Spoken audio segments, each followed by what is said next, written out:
everyone, welcome to Touch to Click. Today I'll show you how to hook up Windows 11 laptop to LG TV. Now let's get started. Step 1. Open Settings on your Windows laptop. Click the Start menu and select the gear icon.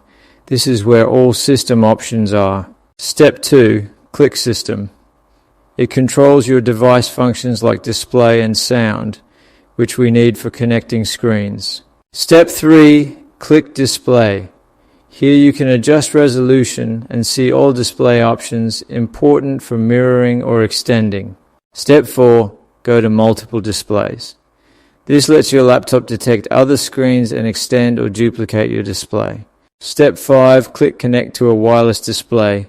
Your laptop will search for nearby devices that support casting. Step 6.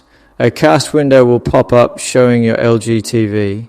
Click it and accept on your TV. Your laptop screen will appear instantly. Thanks for watching. Don't forget to subscribe to Touch to Click.